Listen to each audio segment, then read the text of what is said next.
Buenas noches, 6 de noviembre de 2022, son las 9:24 de la noche. Quiero leer aquí un testimonio, propiedad intelectual de la señora Naki Soto.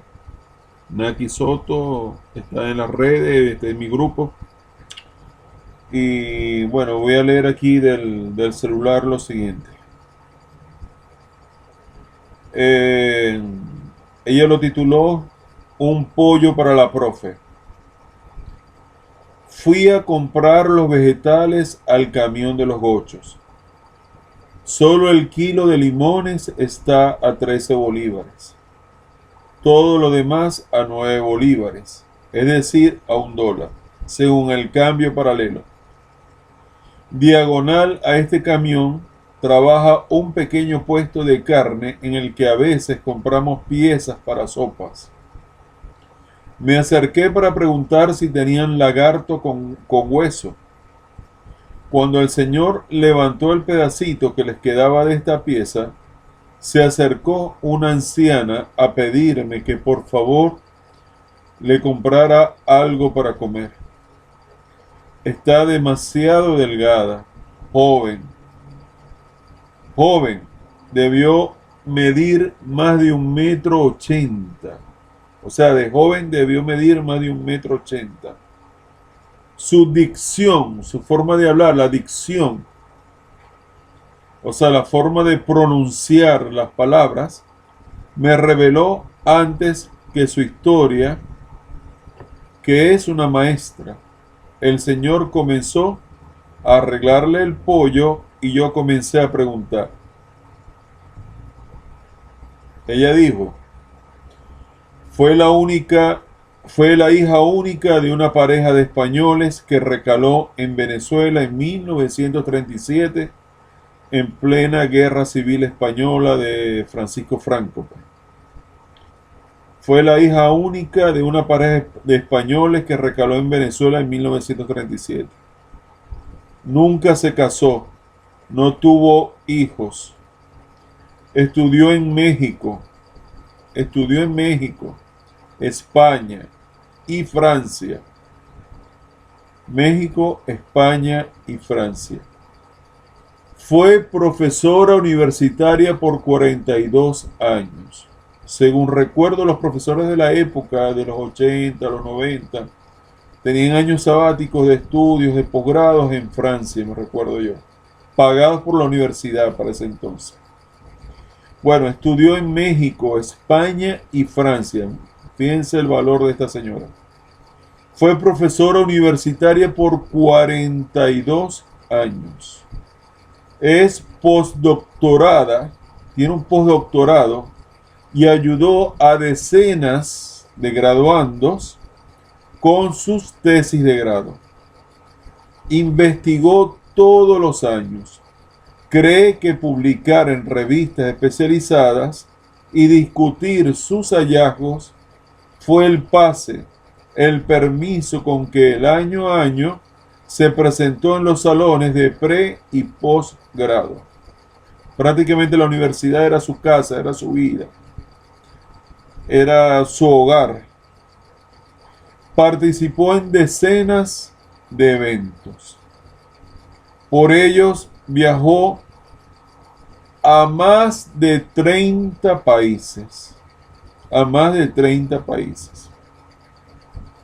Ahorró, pero un país que sufre 8 años de contracción económica, se está contrayendo la economía, contracción económica, que sufre 8 años de contracción económica y casi 5 años de hiperinflación.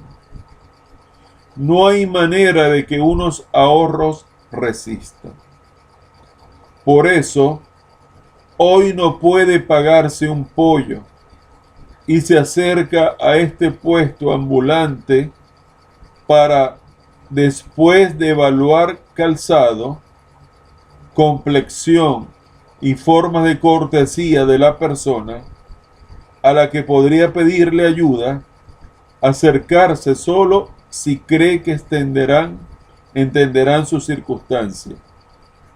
Y no es una exalumna quien escribe. para distraer la vergüenza, y no es una exalumna, para distraer la vergüenza que pedir le produce, prepara las bendiciones con las que le responderá a las personas. Si accede, un esfuerzo interesante, porque no es católica, pero siempre le enterneció la costumbre local de pedir y dar la bendición. Aquí perdí un poco la concentración. Vamos a leerlo más rápido este párrafo. Ahorró, pero un país que sufre 8 años de contracción económica y casi 5 años de hiperinflación, no hay manera de que unos ahorros resistan. Por eso hoy no puede pagarse un pollo y se acerca a este puesto ambulante para, después de evaluar calzado, complexión y forma de cortesía de la persona a la que podría pedirle ayuda, ella evalúa, acercarse solo si cree que entenderán su circunstancia y no es una exalumna. Para distraer la vergüenza que pedir le produce, prepara las bendiciones con las que le responderá a la persona. Si accede, un esfuerzo interesante, porque no es católica, pero siempre le enterneció la costumbre local de pedir y dar la bendición. No hay ninguna condición médica que esté atravesando ahora que no se explique no hay ninguna condición médica que esté atravesando ahora que no se explique con sus 82 años y su desnutrición de años recientes. De los medicamentos que necesita se toma solo el imprescindible, porque es barato, y a los demás accede por donaciones. Y si no, no se los toma. Además de una amplia pollina cana y alborotada que le tapa un poquito más abajo de las cejas, usa un modelo de mascarilla enorme para tapar todo lo que no son sus ojos. Porque aceptar que debe pedir para vivir no es igual a querer hacerlo. Eso es cierto. Y mucho menos soportar la posibilidad de ser identificada. Estima que entre la mujer que es ahora y la que fue, hay un universo de distancia, que eso ayuda a que no haya modo de asociarlas a la que fue y la que es ahora, pero sigue viviendo en el mismo apartamento que compró en 1981, y eso obra en contra de su identidad secreta. Me encantaron sus dedos largos, sus gestos breves, precisos. Ocurren y cesan con sus palabras. Asiente y cierra los ojos cuando finaliza una idea. Sabe proyectar la voz, a pesar de la cortina que usa como mascarilla. Y presumo que en algún momento de mi interrogatorio entendió que había dicho demasiadas cosas. Me encantaron sus preguntas para comprobar que no tengo idea de quién es. Como en efecto, el chavismo se resume con esta profesora postdoctorada que después de 42 años de servicio no tiene como pagar lo que necesita para vivir. Este es un país colapsado en tantas esferas simultáneas, que incluso personas con destrezas extraordinarias son tan vulnerables como alguien aislado en algún caserío de la península de Araya. Como esa película de los años 50 de Araya, sí, de esas montañas de sal, el aislamiento en ese estado Sucre, en la península. Bueno, algo así. Que incluso personas con destrezas extraordinarias son tan vulnerables como alguien aislado en algún caserío de la península de Araya. Me vine con mis bolsas y una bendición encima. Y yo solo fui a comprar los vegetales al camión de los gochos. Este testimonio es realmente desgarrador para los que creen que Venezuela se arregló. Escúcheme bien, estimados amigos. aquí los políticos radicales de la oposición lo han intentado todo. Magnicidios, golpes de estados, invasión allá en La Guaira, operación de Gedeón, la hacienda de Actari, sanciones económicas internacionales, confiscación de empresas, confiscación de bienes de la nación, confiscación del oro que está en Inglaterra, bloqueo económico, impedimento de poder establecer relaciones comerciales con los países vecinos, buscando formas a través de criptomonedas poder negociar el petróleo. Guarimbas, la famosa salida, gente muriendo en las calles, ante unas fuerzas armadas que prácticamente hacían su trabajo. Fue demasiado fuerte. Bomba lacrimógena, negocios saqueados, destruidos, muchos árboles cortados, mucha destrucción de sitios de paradas de autobuses. Hicieron de todo. Empresas que no pudieron recuperarse luego de los saqueos y terminaron cerrando. Empresas grandes como Macro, por ejemplo. Recuerdo yo aquí en la ciudad de Maracaibo. Han intentado bloqueo internacional, se han reunido con el presidente de los Estados Unidos. Han hecho todo. Se formó la OEA en contra. Se burlaban de la canciller venezolana. Se reían en su cara. Le faltaban el respeto. No la invitaban a las sesiones de la OEA. Se salían los demás. Humillaciones, desplantes. ¿Qué más? El de la OEA, Luis Almagro, prácticamente fue una persona que pensaba que su trabajo era acabar con el gobierno de Venezuela. Se concentró a bloqueos, sanciones y malponer a Venezuela ante la OEA y ante el mundo. Lo han intentado desde el exterior todo, en verdad. Todo. Y eso ha sido posible, todas esas intentonas, es por personas faltos de conciencia que llaman a la atención porque dicen que las condiciones no están dadas, cuando en verdad debemos luchar por cada voto, por estar presente en todas las mesas del país, incluyendo las rurales, cuando tenemos que educar a la población para que no exista el fraude electoral. Cuando tú educas y le enseñas a la población cómo defender el voto, voto por voto, en todo el país, tiene que imponerse la voluntad de un pueblo, la voluntad de una nación. Estuve escuchando recientemente, estaba de moda María Corina, y ella lo que prometía era que quería el presidente de la República.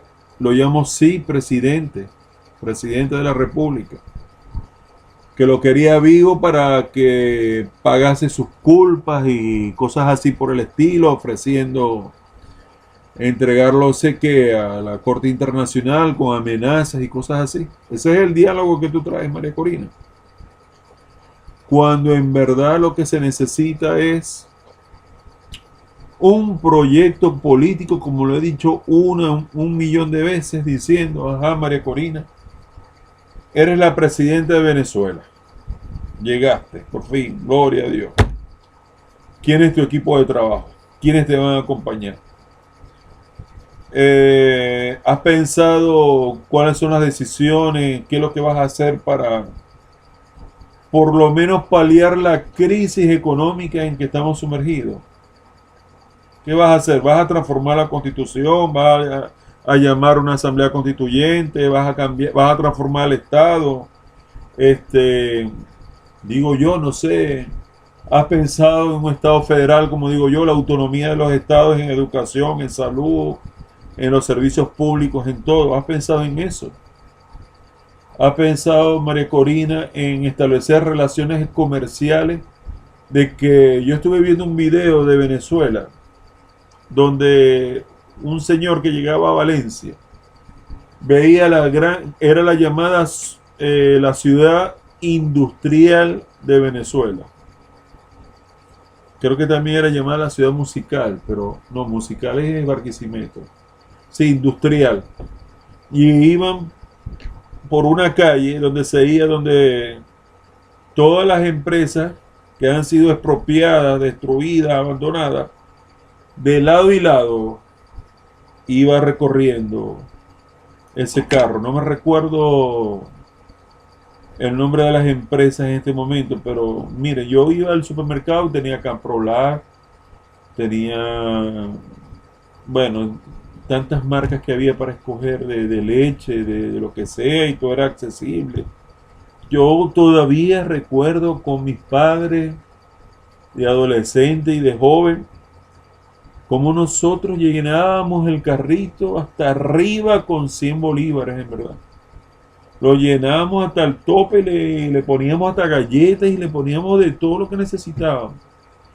Y yo ayudaba a mi madre, a mi querida y hermosa madre, a, a escoger los vegetales y el queso, el pollo, todo.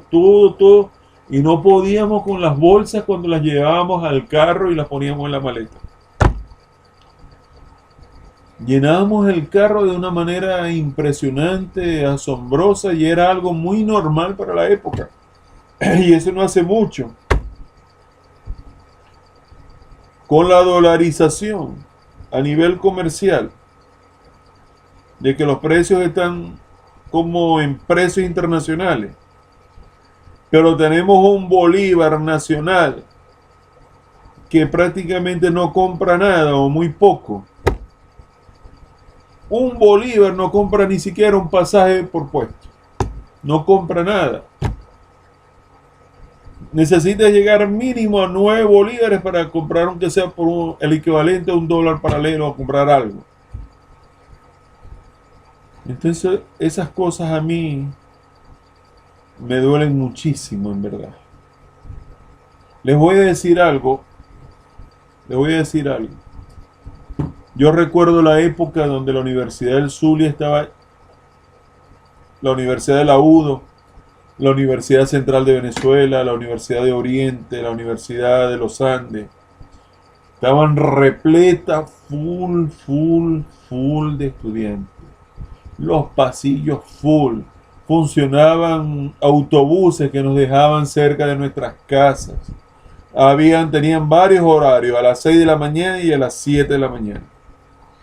Y luego al mediodía salían de regreso, nos recogían en la facultad a las 11 y a las 12. En la tarde salían a las 5 y a las 6 de la tarde. Y luego podíamos tomar el bus de la universidad a las 9 y a las 10 de la noche. La ruta autobusera que nos llevaba y nos traía a nuestra casa de estudio, a nuestra alma mater, a la Universidad del Zulia. Yo amaba muchísimo mi Universidad del Zulia. La amo todavía. En mis recuerdos la amo. Yo fui becado, tuve beneficios. Yo tenía mi carnet deportivo como ajedrecista e iba al comedor de la Universidad del Zulia y nos servían sopa, seco, arroz, carne, todas las proteínas, bien balanceado. Nos daban fruta, nos daban gelatina, nos daban jugo. Y eso era todos los días en el comedor. y había un comedor que estaba entre la Facultad de Ciencia y la Facultad de Medicina. Y había otro comedor que estaba allá en la Facultad de Ingeniería y Arquitectura. O sea, teníamos alimentación, teníamos transporte, teníamos bibliotecas, hemerotecas, laboratorios. Por eso que los profesionales en Venezuela salían muy bien preparados, porque la universidad era de calidad y los profesores eran elitescos y tenían buenos carros de año sabático, ganaban muy bien, en verdad, ganaban excelente, tenían una calidad de vida estupenda, maravillosa, y ellos amaban su profesión, y tú los veías cuando se subían en esa tarima arriba en el salón, tú los veías como unas grandes personas muy bien educadas, y uno disfrutaba de cada de las clases porque eran como ponencias. Te hablaban de historia, en mi caso de sociología y derecho, por ejemplo, te hablaban del caso chileno, caso peruano, caso colombiano, la Revolución Mexicana, los Estados Unidos, cómo se formó, historia de Venezuela, en toda esa base de conocimiento, 5 metodologías que estuve viendo yo.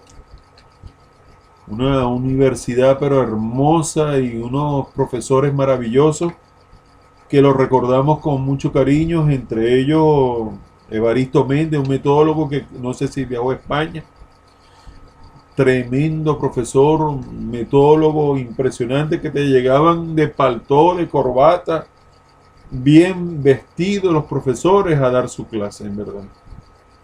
A dar su clase, borraban su pizarrón, un pizarrón extenso, grandísimo, como 5 o 6 metros, y tiza con eso y colocándola, investiguen esto, los libros, y explicando economía, explicando sociopolítica, explicando la materia que toca. Y uno iba a la universidad y uno disfrutaba en su juventud de deportes, la dirección de deporte, fui selección de ajedrez de la Universidad del Zulia. Estaban todos los deportes posibles, estaban todas sus canchas de básquet, bueno, prácticamente un gimnasio cubierto para el básquet, para el karate, un salón especial para el ajedrez, en el famoso salón 101. Canchas de todo tipo, o sea, era impresionante, de fútbol.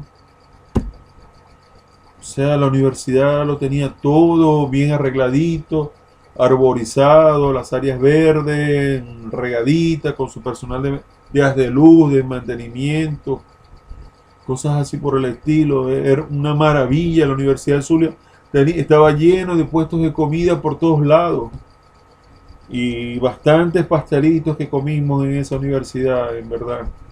En nuestra juventud, muchos pastelitos, muchos pequeños, empanadas, nuestros pancitos, porque nos alcanzaba el dinerito que nosotros trabajábamos. Yo estudiaba y trabajaba, y me alcanzaba el dinerito para mis almuerzos y mis hamburguesas, y yo comía muy rico y muy sabroso, y me iba a los cafetines de las facultades, bueno, yo pagaba. ¿Cómo es que pagaba yo? Sencillo con eso, y todos los cajeros automáticos a donde yo iba, del banco sin darle descuento, del banco que tuviera, no había ni cola ni nada, sino que yo retiraba el efectivo que necesitaba para el transporte, para la alimentación, para las guías, para las copias. Todo era efectivo. Yo no tenía tarjetas de débito ni nada de eso. Después, posteriormente, llegamos a tener tarjetas de crédito. Yo llegué a tener 3 tarjetas de crédito. Estoy como esa profesora de la historia. Yo tuve la American Express, tuve la Visa y tuve la Mastercard. Tuve las 3 tarjetas de crédito. Eso sí, yo pedí todas las tarjetas de crédito del banco, pero me sabía administrar, no me volvía loco. Solamente las tenía para casos de emergencia, para después para pasar, o sea, y también me acuerdo cuando tuve mi primera tarjeta de débito, en mi primer trabajo, me acuerdo yo. Tarjeta de débito y 3 tarjetas de crédito. Tenía 2 visas, tenía una visa negra, espectacular. Eso sí, lo más inteligente era pagar a tiempo y no dejar y no abusar de la tarjeta de crédito, sino en un apuro, una emergencia, necesito la tarjeta de crédito, aquí está. Hoy en día las tarjetas de crédito, los límites no se pueden usar. No existen las tarjetas de crédito. Entonces los profesores eran elitescos, con buenos carros, vivían en buenos apartamentos, tenían años sabáticos. Había una hermosa profesora que tuve enferma, Carmen Vallarino. Me encantaban sus hermosos ojos azules, resplandecientes. Qué belleza de profesora, en verdad. Y la forma como explicaba, tan educada, tan decente, tan ordenada en la forma de expresarse. Yo sí disfruté los mejores años de mi vida, los pasé yo en la Universidad del Zulia, en verdad. Los mejores años, no los aproveché como debió ser. Debía haber salido ya con noviazgo, casado, con familia, con hijos, ya tuviera hasta nietos y todo, pero en verdad la educación que tuve, no, yo por mi timidez, y la timidez no sirve de nada. En verdad perdí muchas oportunidades de hacer familia y hoy en día me arrepiento en el alma y en el corazón no haber aprovechado todas esas oportunidades, pero bueno, el pasado siempre queda algo bonito, algo maravilloso, algo hermoso, algo muy bello. Y yo me recuerdo de esa época de la universidad. ¿Cómo es posible de que el testimonio que acabamos de leer, de una época tan bella donde teníamos clubes de ajedrez por todos lados? Yo me iba para la Facultad de Ingeniería y era el club de Maracaibo de ajedrez que te funcionaba desde las 8 de la mañana tempranito hasta las 5 o 6 de la tarde en la noche. Estaba ese club de ajedrez abierto con relojes de ajedrez.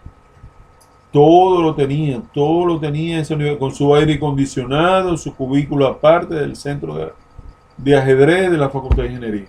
Y también en arquitectura se jugaba ajedrez. Y en medicina se jugaba ajedrez. Y el centro, eso era por los centros de estudiantes. Y el centro de estudiantes de la Facultad de Ciencias Económicas y Sociales tenía también sus juegos de ajedrez. Uno entregaba la cédula y le daban su ajedrez a uno. Yo no jugaba en las bancas con los compañeros, con los amigos, en verdad. Terminaba uno de jugar y uno regresaba el ajedrez y le devolvían la cédula a uno. Mi hermano mayor me decía donde las mujeres más bellas de la universidad estaban en la facultad de medicina, donde había calidad, donde estaban las mujeres más lindas, más bellas. Mi hermano que está ahora en Estados Unidos. Yo pienso que las de derecho eran muy elegantes, muy altivas. Las de derecho eran hermosas, bellas. Debí haber estudiado derecho en esa época. Estudié derecho mucho tiempo después, pero para mí las de derecho eran espectaculares. Bueno, había mujeres, es que las venezolanas por la tanta variedad de razas ahí para escoger, desde la más blanquita hasta las morenitas, las trigueñas, hay de todo, en verdad. Una época hermosa y maravillosa. Bueno, ahora vamos con el relato de esa profesora que prácticamente, como no se casó, se abocó a su trabajo, a sus estudios, a estudiar, investigar. Ayudó a muchos graduandos en sus tesis de grado, escribía en las revistas de la universidad, hacía ponencia, viajó a más de 30 países, estudió en México, en España, en Francia. ¿Cómo es posible una persona de 82 años ahora que se tenga que por vergüenza tapar la cara con mascarillas para que no la reconozcan y para pedir algo para comer? Una persona que ayudó a tanta gente impartiendo conocimientos impartiendo valores, principios y amor por Venezuela, por nuestro país, estar en esas condiciones infrahumanas. Da temor, da mucho miedo, horroriza el futuro de este país.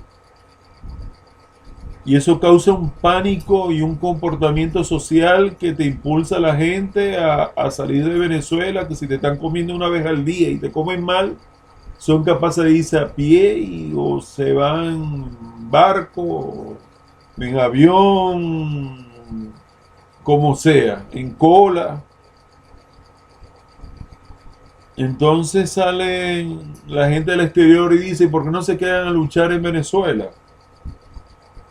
Porque lamentablemente le respondo a esos del exterior, como dice el famoso video de Tony Blair, que ha dado muchos comentarios y he sido afortunado por nutrirme de muchas personas que han participado ahí. Y yo le diría a la gente del exterior que nos tienen xenofobia, es que lamentablemente los líderes han equivocado el camino en Venezuela. Aquí los líderes están enfrentados en vez de estar unidos, en vez de realizar un proyecto político, económico y social importante de modernización de Venezuela, de transformación del Estado, si es posible, de actualización con respecto a nuestras necesidades en cuanto a relaciones internacionales, como las relaciones internas de cada Estado y con el gobierno nacional. Si no tenemos el proyecto político adecuado de país, entonces vamos a tener una baja calidad dentro de las filas de oposición y de oposición que no logra dar con la verdadera salida a la crisis económica, política y social de Venezuela. El gobierno nacional, para mí, lo que está es en un plan de resistencia, de mantenerse en el poder por el camino socialista, en donde se busca defender, sí, a los más débiles, pero el bloqueo internacional y la corrupción que se ha dado en este país, porque la corrupción no es que viene con el chavismo, la corrupción viene desde lo que llaman, desde mucho tiempo, desde antes de Chávez. Si no recuerden la estampida y el saqueo de los bancos cuando el gobierno de Caldera. Si vamos a lo de la corrupción. Y se ha mantenido como algo cultural de un hombre que en vez de tener principios como servidor público prefieren salir multimillonarios porque todos cobran, la Contraloría, todos cobran. Y todos salen multimillonarios y terminan exiliados del país. Como el ministro ese de PDVSA, Rafael Ramírez, que tiene una mansión allá en Italia. O como Leopoldo, que está viviendo en una de las mansiones más ricas de España. Entonces, o un Carlos Vecchio que no ha producido nada en su vida y está viviendo como un rey allá en los Estados Unidos. O como Capriles, que tiene un apartamento en Nueva York y tiene que obedecer órdenes de los Estados Unidos, so pena de sufrir sanciones. Entonces,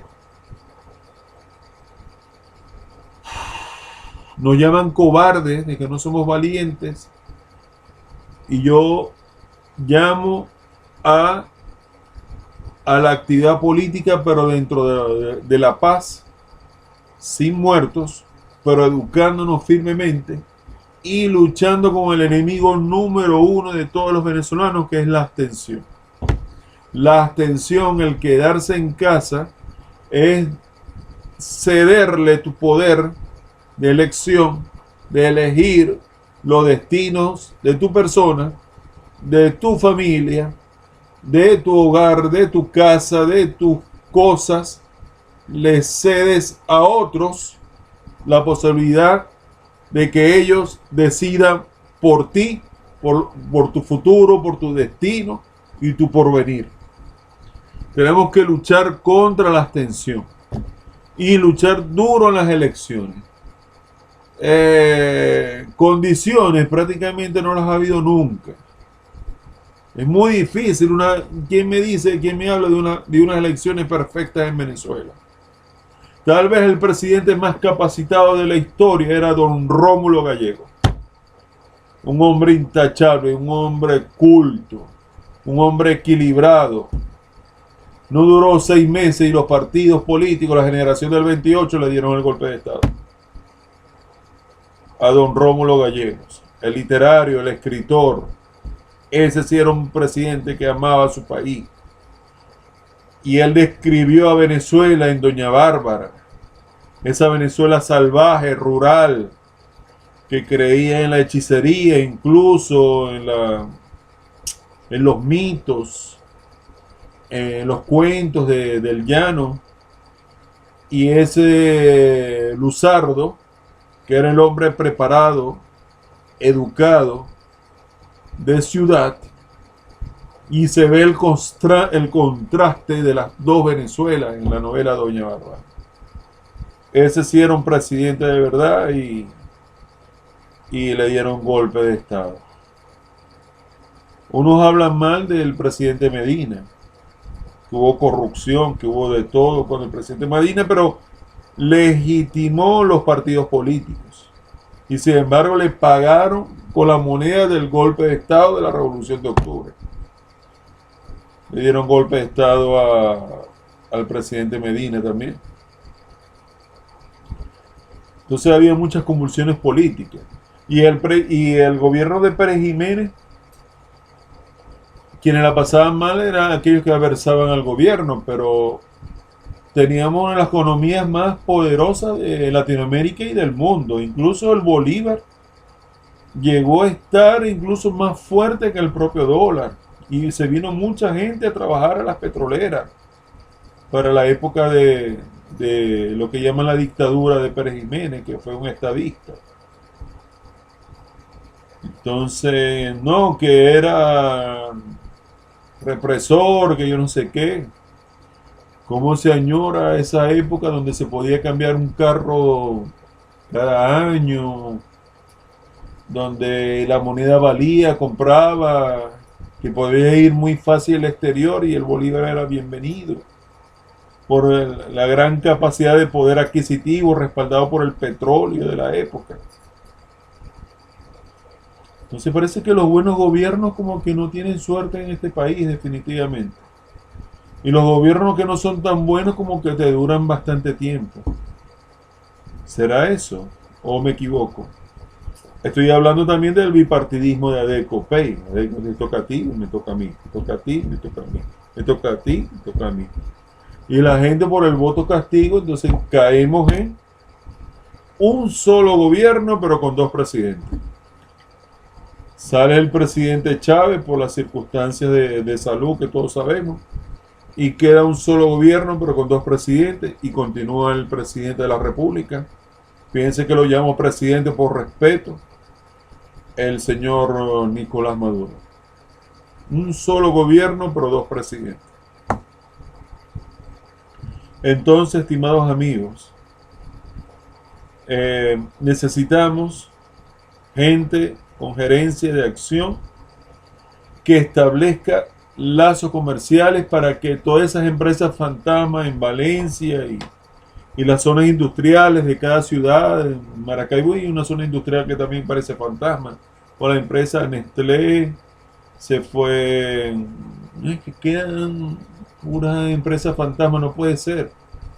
Necesitamos elevar nuestra economía, pero el bolívar se ha devaluado tanto que yo insisto que se necesita pagar en sueldos y salarios y todo, y en los bancos tenemos que manejar los dólares definitivamente, como se hizo en Ecuador y yo particularmente, mi posición, estoy ejerciendo mi libre expresión democrática.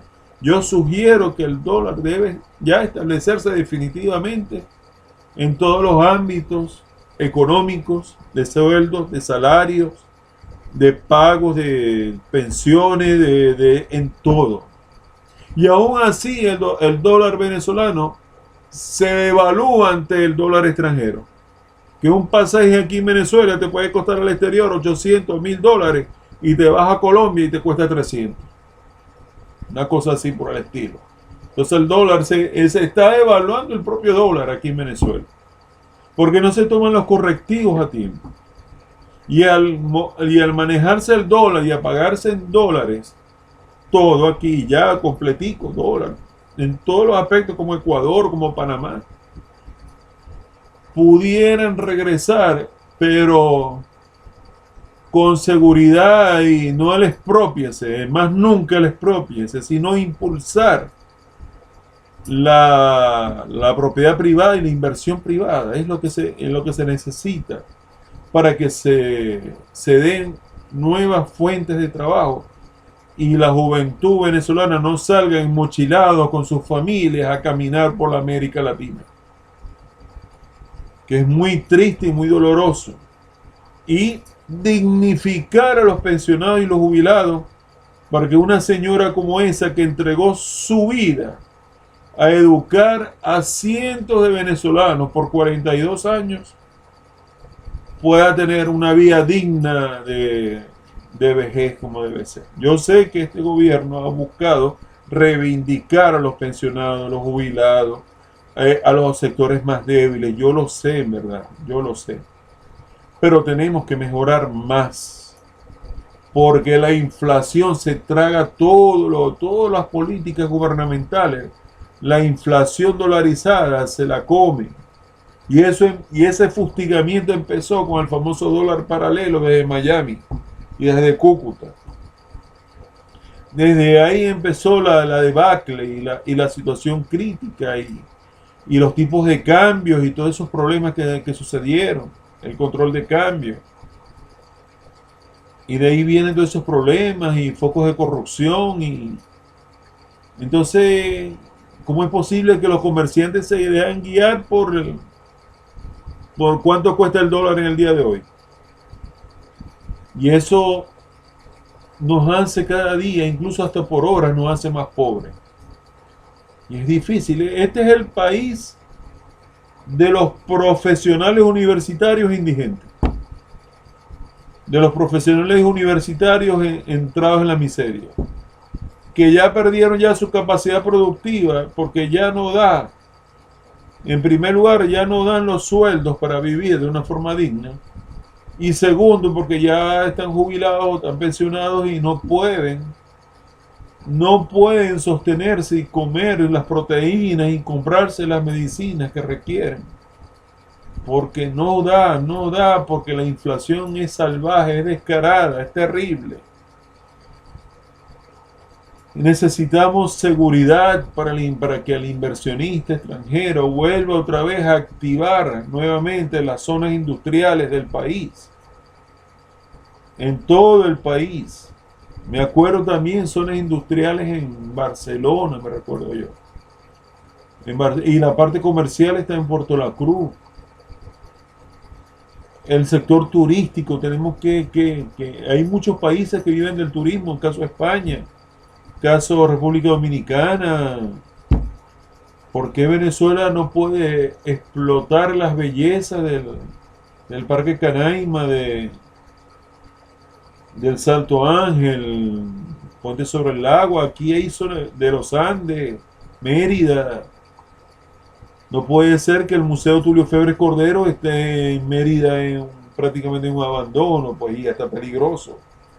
O la Plaza Bolívar de Mérida, tú no ves un solo policía por ahí. Me recuerdo yo cuando estuve por allá. No me consta ahora, no sé ahora, pero en el tiempo que estuve allá visitando Mérida lo vi así. Y las plazas sucias, llenas de basura y cosas así por el estilo. Entonces tenemos que buscar ingresos. Por eso es que yo les hablé en videos anteriores de que necesitamos atractivos no solo naturales, sino atractivos que den emoción y recreación al turista. No solamente lo natural y las comidas típicas bastan, Por eso es que yo hablaba nuevamente de la reactivación de los casinos, de las corridas de toro en la feria. Por eso es que yo hablaba de toros coleados y cosas así por el estilo. Porque tenemos que, no solamente es suficiente que tú mires el Pico Bolívar, ya lo viste, bueno, ya montate en el avión y vete, pues. O te subiste en el teleférico hasta arriba, hasta el Humboldt, allá en el Ávila. Viste la neblina y viste la vista de Caracas. Bueno, ajá. Tiene que haber emociones, tiene que haber algo maravilloso que en verdad nos atraiga al sector turístico y a la inversión, que vengan a invertir a este país. Y tiene que haber un gobierno que garantice seguridad económica y seguridad para la inversión extranjera. Eso hay que lograrlo. No sé cómo lo va a hacer el gobierno, pero tiene que lograrlo. Y si no lo logra el gobierno, tiene que haber un proyecto político, o sea del gobierno, o sea de la oposición, que garantice la inversión económica extranjera, que vengan los capitales golondrinas, regresen a Venezuela, para reactivar la economía de este país. Eso es lo que en verdad se necesita en Venezuela, en verdad. Y al ingresar mucho dinero de la parte privada, de la industria privada, entonces mejoramos en todas las áreas sociales y económicas de Venezuela. Y no veremos esos casos tristes, dantescos, que suceden, como el que les acabo de narrar. ¿Qué va a saber esa señora ya a sus 82 años? Del bloqueo internacional, del saboteo y todas esas cosas. Ahí son culpables gente de la oposición que desmotivan algo tan peligroso, tan antidemocrático como es el valor del voto, y llaman al bloqueo y a las sanciones como la irresponsabilidad, para mí, de Juan Guaidó.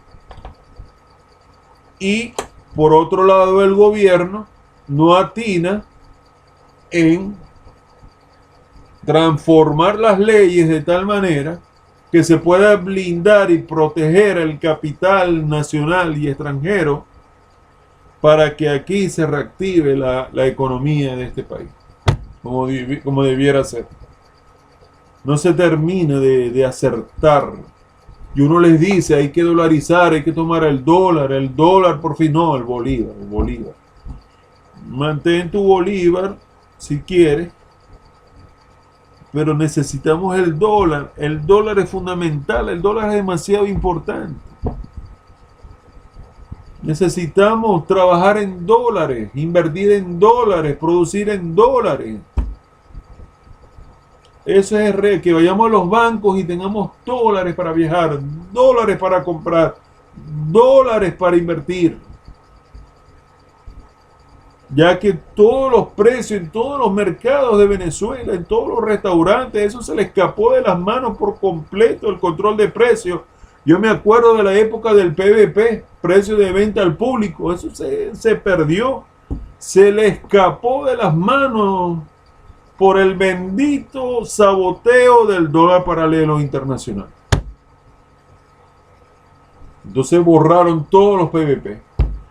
Precio de venta al público, yo me recuerdo. Entonces no van a regresar esos tiempos felices que yo viví con mi familia, que nosotros podíamos llenar el carrito de compra en Enne, en Latino, en las principales tiendas del país, que llenábamos ese carrito orgullosos y íbamos empujando ese carrito, y cuando llenábamos de bolsa, tenía que hacer varios viajes para... Bueno, el del supermercado tenía como un carro así vertical que llenaba los 3 puestos hasta arriba, de la cantidad de compra que nosotros llevábamos del mes.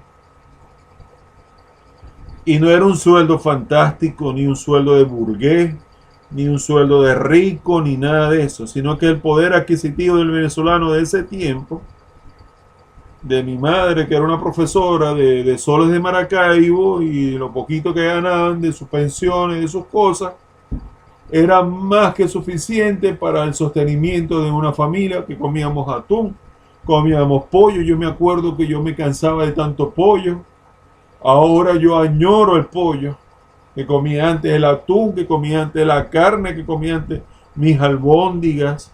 Me acuerdo yo mis albóndigas, mi carne, mi atún.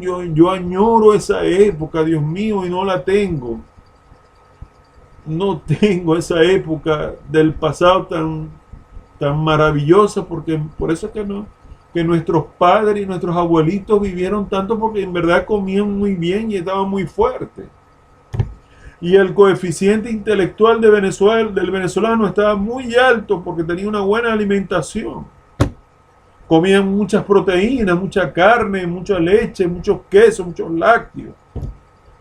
Hoy en día lo que hay es desnutrición, Dios mío. Y hay escasez.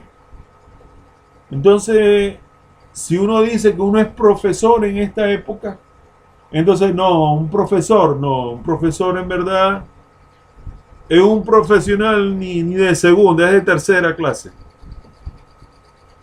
Algo tan importante como es la formación de las ideas y del conocimiento de esas mentes inocentes que van creciendo y se van formando, y en la juventud son rebeldes, y uno tiene que hablarle a esa juventud que van a ser los futuros hombres y mujeres que van a trabajar y defender este país.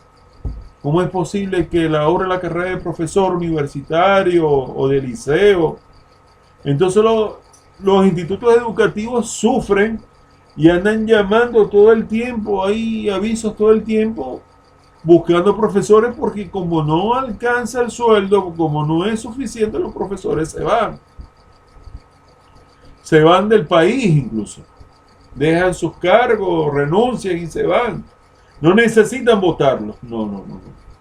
El trabajo lo hacen bien porque aman su profesión, porque les gusta dar clases, porque les gusta compartir su experiencia profesional de la materia que están impartiendo con sus alumnos, porque yo sé que hay profesores que aman su profesión. Pero si no da la base, yo le perdí la pista a grandes profesores como Ender Arenas, profesor Leoncio Pinto, Nerza Cárdenas, el profesor Lombardi, gran amigo, intelectual, tanto el padre como el hijo.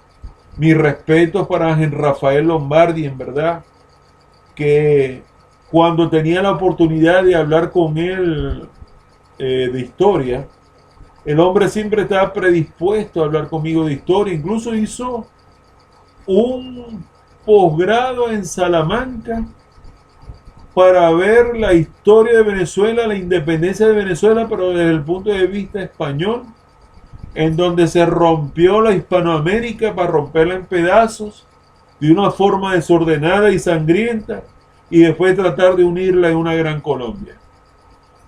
Una cosa así, donde el enemigo fue Inglaterra, que acabó con el imperio español de la época. Eso es lo que fue a estudiar a Rafael Lombardi. Luego estudió un doctorado, un posgrado en sociopolítica, fue politólogo, y hombres bien preparados, con familia, con hijos, hombres intelectuales que en verdad dan la talla, en verdad hombres sobresalientes, y que de pronto estén sufriendo porque no consiguen el repuesto de su carrito, porque está en dólares, cuesta 200 y 300 dólares. O para comprar, llenar el tanque de la gasolina, yo tuve que salir de un carro porque para llenar el tanque necesitaba 20 dólares, y esos 20 dólares se iban muy rápido. Y tenía que pagarlos en efectivo, en moneda extranjera. Así tenía que pagar yo eso. Entonces, ¿cómo es posible que nuestro país se haya deprimido tanto? Yo no acepto que se le eche la culpa toda al gobierno nacional, que sí la tiene, y bastante, por supuesto. En el sector salud, un señor gerente, yo hice un video de Tereso León, de Franco Simino, un hombre que fue gerente de CanTV y tuvo que yo tenía que pasar 3 puertas de seguridad, 3 controles de seguridad para llegar a su oficina, con secretarias y todo. Y terminó de la forma más triste, sin medicamentos, sin medicina, en el hospital universitario. Un doctor, mi primo, un primo Johnny Velázquez, una eminencia de la medicina, terminó pidiendo donaciones para hacerse una cosa en el pecho, no me recuerdo qué era, para salvar su vida con respecto al corazón, no me recuerdo el nombre técnico, el nombre médico no me lo recuerdo. Y grandes amigos han partido con el Señor, incluyendo mis padres. No vieron el cambio en Venezuela, cerraron sus ojos y no vieron el cambio en Venezuela. Entonces, esa señora de que están hablando en esa anécdota de Naki Soto, ¿acaso esa señora podrá ver en vida los cambios y transformaciones que la Venezuela de hoy necesita?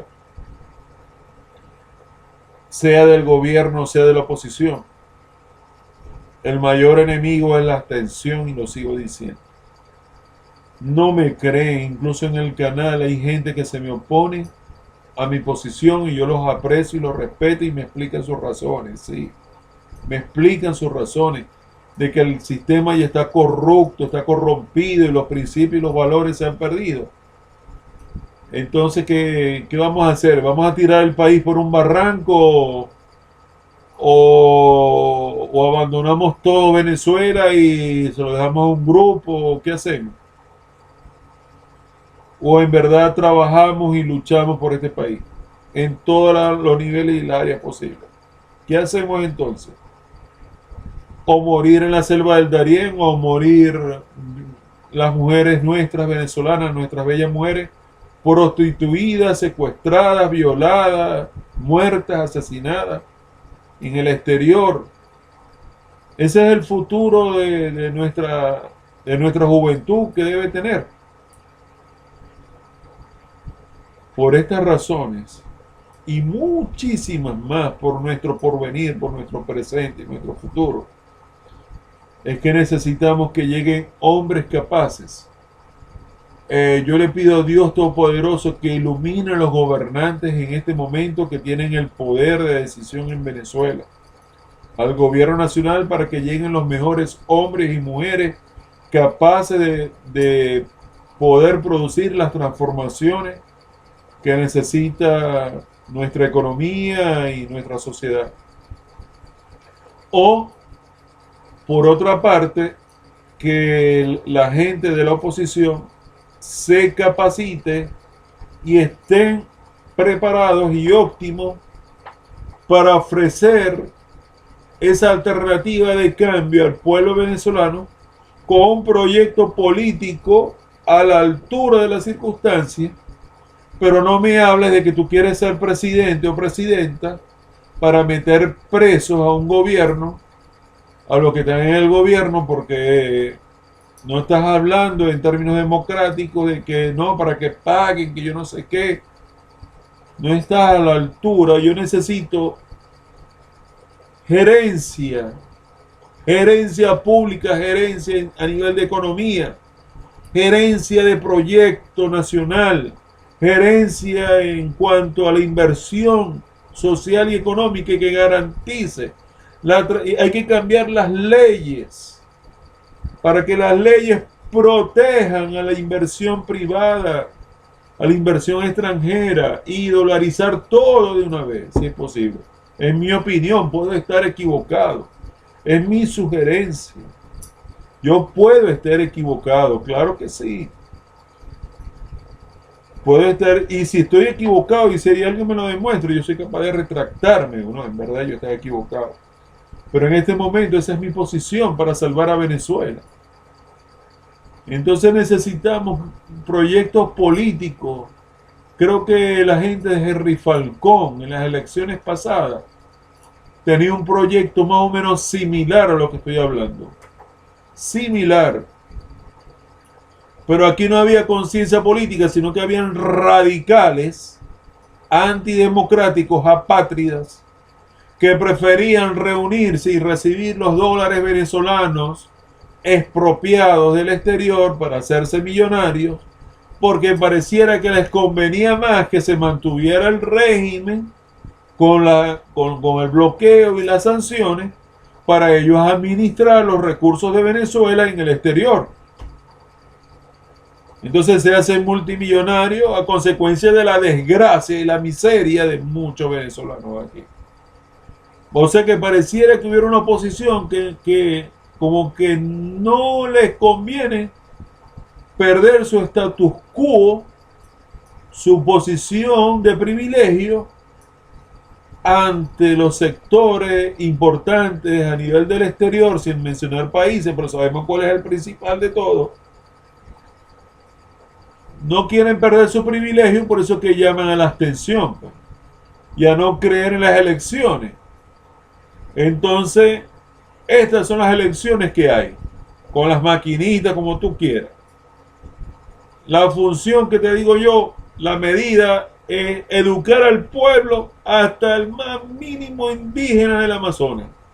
Allá del estado Amazonas, el estado Bolívar, al guajirito de la península de la Guajira, al andino que esté más escondido allá en el páramo, al llanero, al oriental, a todos los barrios de Caracas, todo el mundo hay que hacer talleres de formación y de concientización. Y luego formar un buen comando unificado que vigile los talones de las máquinas, los votos producidos en cada estado y en el centro del país, para que en esa noche, en vigilancia, en vigilia, se defienda la decisión final del pueblo de Venezuela, la voluntad popular. Y estoy seguro que tienen que haber autoridades militares, policiales, que estén a favor del voto popular. Estoy seguro de eso. Estoy consciente que tiene que haber gente que quieran, llamen a su país y a la Constitución Nacional de la República Bolivariana de Venezuela. Tal vez si llega un gobierno de oposición, es probable que llamen una constituyente y transformen esa constitución, como dejándolo atrás de un pasado que ya fue, para construir un nuevo presente y un porvenir, pienso yo, no sé. O tal vez se adapte a las circunstancias actuales y dentro de lo que tenemos, dentro de lo que hay, fue un quítate tú para ponerme yo, pero están carentes de idea y poner preso fulanito, sutanito, hablar un poco de pistoladas, pero pasea por el mundo, ajá, de cumbre en cumbre. Aquí está el pueblo de Venezuela defendiendo el país tal, el país yo no sé qué. ¿Y dónde están las relaciones comerciales que puedan beneficiar a Venezuela? Porque aquí se intentó de todo, hasta el Banco del Sur, se intentó Petrocaribe, se intentó la CELAC, se intentó el ALBA. Ajá, pero ¿dónde están los resultados de todas esas relaciones y convenios internacionales positivos de inversión? Estamos solos. Yo me siento solo, que mi país está solo y a la deriva y asediado y bloqueado.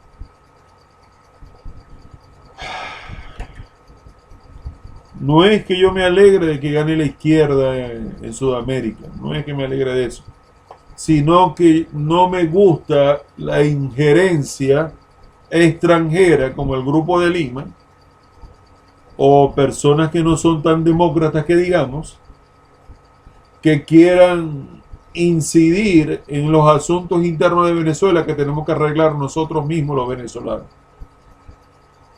Entonces yo hablo de la soberanía nacional. Entonces, para concluir esta exposición, que ya hemos hablado bastante, yo, de mi parte, hasta que me demuestren lo contrario, de que hay una salida diferente, pacífica y democrática, que no me venga a decir un señor que está en España, se le respeta, pero no comparto la opinión de que como Carrizo vas a llamar al fratricidio, a la sangre, a la violencia, como si fuera la única alternativa. A la fuerza pero violenta. Yo pienso de manera pacífica, como la revolución de los claveles, ahí en Portugal, que se intentó en Venezuela, pero no era el momento cuando lo intentaron. Que le entregaban flores a la Guardia Nacional, ese no era el momento. El momento es durante unas elecciones presidenciales y de autoridades, de gobernadores, de alcaldes, de concejales. De cada rato estoy viendo al líder del gobierno nacional, un líder del gobierno nacional del PSUV, al señor Diosdado Cabello, diciendo, presionando a la oposición, que si le llaman para elecciones, si sea en abril, mayo, junio del 2023 adelante, estamos listos. Estamos listos, pues. Entonces le dan rápido matica y café. Y de pronto el presidente está listo, que cuando pasa todo el después del 2024, cuando viene al 2025, el 5 de enero, aquí vengo a mi nuevo gobierno que fue electo en 2023. Una cosa así. Entonces, en vez de unirse, en vez de unificar criterios, de construir un verdadero proyecto político de verdad y que se ejerza un liderazgo alternativo importante para salvar a Venezuela y a los venezolanos, no pierdan más el tiempo, sectores de la oposición. No sirve la abstención. Ahora sí se está lanzando Guaidó porque le dijeron de que hasta tú tienes fecha de vencimiento. Te vamos a apoyar hasta noviembre, diciembre. Ese cargo que te autonombraste de presidente interino se va a terminar. Ya no te vamos a reconocer más. Y gracias a Dios hubo cambio de gobierno en los Estados Unidos, que tienen otra óptica distinta, de que en verdad es por la vía democrática. Ahora yo no sé si ese señor Juan Guaidó estará preparado para asumir las riendas del país. No, que el gobierno pierde hasta con un vendedor de café. Díselo, falta de respeto. Yo no estoy hablando de que tiene que lanzarse un vendedor de café. Yo estoy hablando que tienen que lanzarse. No piensen en el asunto de derrotar al gobierno. Piensen cuál es la alternativa más importante y más capacitada y mejor preparada para asumir las riendas de este país. Una persona que en verdad tenga el equipo necesario, que esté rodeado de personas en verdad calificadas, que no solamente sea él, porque no creemos en mesianismo, sino creemos en un proyecto político bien estructurado, bien elaborado, metodológicamente, cronológicamente bien establecido, de los pasos que tenemos que dar para reconstruir a Venezuela, porque el estatismo no es suficiente. Cuando tú estatizas todo, nacionalizas todo, viene el caos. Entonces tampoco podemos entrar en un liberalismo completo como estar a merced de los monopolios, tampoco podemos hacer eso. Simplemente necesitamos buscar ese punto de equilibrio importante, que es ahí donde tienen que descifrar y tienen que llegar las personas más preparadas y más capaces que le demuestren al país de que en verdad sí están a la altura de las circunstancias para que esa señora que acabo de leer, que le sirvió toda su vida, hijo de españoles, a la universidad y a Venezuela, no se muera de hambre en las calles por inanición o por falta de medicina. Necesitamos un proyecto político que impulse la economía de Venezuela. Yo veo que la medida de emergencia más importante es la dolarización, pero esa es mi opinión personal. Los partidos políticos, los líderes políticos y el gobierno nacional tendrán su punto de vista. Yo tengo el mío como venezolano y en sana paz lo estoy diciendo aquí en este canal para quien me quiera escuchar, quien me quiera oír. Así lo estoy diciendo yo, no es una sugerencia, simplemente como la voz de un venezolano, de muchos que pueden opinar y pueden participar también, como lo estoy haciendo yo. Muchos lo pueden hacer y tendrán su punto de vista, tal vez más pesimistas que yo, o tal vez, ¿por qué no más optimistas? Pudiera ser, no lo sé. Apreciemos y respetamos la opinión de cada quien. Bueno, y esa es la reflexión que yo quería hacer de lo que nos contó aquí esta señora Naki Soto, en verdad. Naki Soto escribió esto. No sé de dónde viene Naki Soto. Parece un diminutivo. Tal vez para proteger tu identidad, está bien. Pero es un llamado a la reflexión lo que tú nos haces aquí. Que te fuiste con la bendición de haber ayudado a esa señora que le entregó su vida a la universidad. Y necesitamos nosotros tener conciencia ciudadana, conciencia política. Que cada uno de nosotros sepamos lo que tenemos que hablar, lo que tenemos que hacer. Y yo por mi parte sigo diciendo que al que se queda en la casa es que en verdad no quiere cambiar de vida y no quiere cambiar de sistema o no quiere darle mejor a las cosas. O apoyas al gobierno nacional y a los proyectos que te traigan, o apoyas a una oposición en verdad que demuestra una alternativa seria y bien preparada para la reconstrucción de este país, Venezuela, y disminuyan y desaparezcan esas sanciones que en verdad están afectando severamente al pueblo venezolano. Bueno, es más que suficiente lo que hablamos aquí, hablamos con el corazón, con mucho dolor. Defendamos a nuestro país desde nuestra tribuna, de nuestra trinchera, de nuestros puestos de trabajo, o lo que estemos haciendo. Si en verdad te gustó el video, te llamó la atención, la reflexión, por favor regálame un like para saber que te gustó, que estuvo bien lo que hice.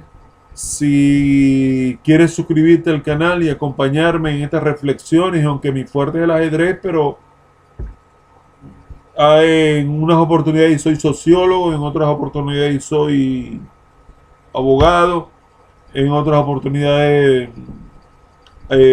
aplico temas de autoayuda, lo que venga. O de pronto tengo nostalgia, tengo depresión, hablo de la música, lo que venga, lo que me venga del corazón. Si quieres suscribirte y acompañarme, bienvenido seas. Y si quieres compartir este video en redes sociales, en verdad me harías un gran favor. Se les aprecia y se les respeta como siempre. Les habló Ernesto Rondón. Estamos a 6 de noviembre de 2022, son las 10:39 de la noche. Bendiciones para todos, ¿verdad?